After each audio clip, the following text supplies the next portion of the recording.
Two suspects charged in the deaths of three area Chiefs fans last year made their first appearances in Platte County today, charged with involuntary manslaughter, 3 counts each. They also face 2 other felonies in the deaths of Ricky Johnson, Clayton McGeeney, and David Harrington from January of 2024. They can now face up to 50 years in prison.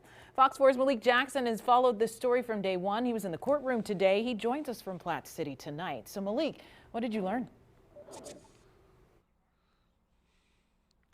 Both men pleaded not guilty today in this Platte County courthouse right to my left. And these families of Clayton McGeeney, Ricky Johnson, and David Harrington know despite these charges, the road to justice could still be some time away.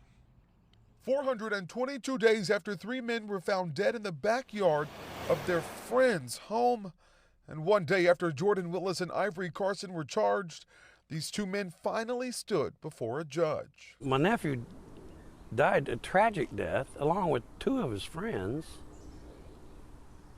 and nobody's being held accountable. That's Jim McGeeney, who was Clayton's uncle and father figure when we spoke with him last July. It's one of 2 interviews we had with him as he desperately called for somebody to be held responsible. Finally, first thought, finally, that's good. You know, it's been 14 months, and hopefully our prosecutors can nail both of them and get some of this fentanyl off the streets. I mean, everybody knows how bad it is. The case got media attention from all over the world, a mystery that no one could seem to solve. But court documents allege the answer is much more clear, saying Jordan Willis purchased drugs from Ivory Carson with Willis's DNA on a cocaine bag and Carson's DNA on a bag of fentanyl. Friends of the men say Willis, who is a scientist, was known as, quote, the chemist.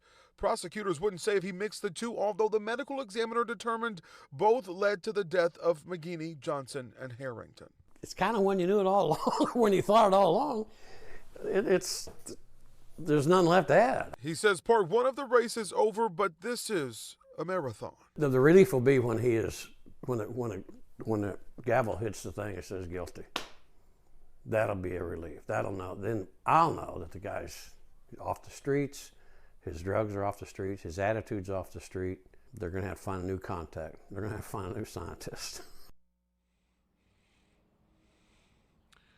Now, Carson requested the help of a public defender, while Willis will be represented by a high-profile criminal defense lawyer, which will also be another interesting element of this case, the difference with having a lot of resources versus not having a lot of resources. Example A, Willis will already be back in a Platte County courtroom on Tuesday for a bond review hearing and to waive his preliminary hearing. And of course, Fox 4 will bring you the latest. In Platte County, I'm Malik Jackson, Fox 4, working for you.